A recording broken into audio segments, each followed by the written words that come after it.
Il existe plusieurs dispositifs pour la prise en charge des auteurs de violences sexuelles. On peut recevoir un patient seul, en séance individuelle, ou rencontrer plusieurs patients en même temps, en séance groupale. C'est ce dont nous allons parler. On peut avoir des tas de raisons pour mettre en place un groupe. Une demande de la hiérarchie, une indication thérapeutique, un souhait du thérapeute, et ça peut aussi être avec un objectif économique, comme ce fut le cas après la Seconde Guerre mondiale. Le groupe, là, il permettait de prendre en charge un plus grand nombre de personnes traumatisées par le conflit. Alors, dans quelle situation la prise en charge groupale est-elle indiquée sur le plan thérapeutique ?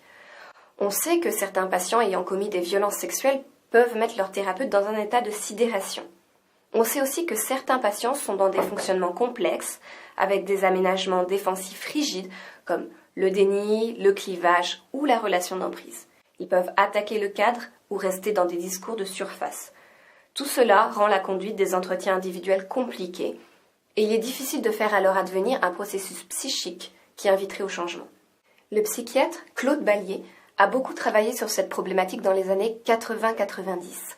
Et sa proposition était d'aménager la rencontre, c'est-à-dire ne pas travailler seul, organiser le partage d'informations, être vigilant au clivage entre les différents corps professionnels. Alors, ne pas travailler seul permet d'éviter la relation en face à face qui pose des difficultés. On va donc aménager le cadre en renonçant, par exemple, à une position de neutralité ou en recevant les patients à deux thérapeutes. Cependant, un autre problème se pose.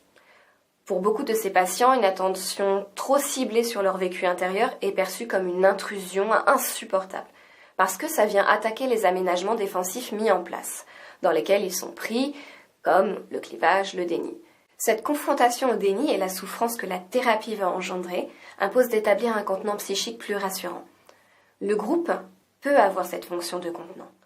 Le psychanalyste Didier Anzieux parle d'enveloppe groupale, comme si le groupe était une coque faisant tenir tous les individus ensemble. En mettant en place un groupe thérapeutique avec des auteurs de violences sexuelles, on espère lever le déni, le clivage et amorcer une dynamique de changement. Le patient va se confronter à l'histoire et au discours des autres participants qui peuvent raisonner, faire écho à sa propre histoire. Il va pouvoir établir des liens entre ce qui se vit dans le groupe et ce qui a été vécu dans le passé. Et puis le groupe, avec sa microculture comprenant ses règles, ses interdits, ses tabous et son idéologie, ça peut être une bonne médiation en relation. Il peut aider les participants à reconstituer leur histoire personnelle, restituer la valeur traumatique des éléments déniés.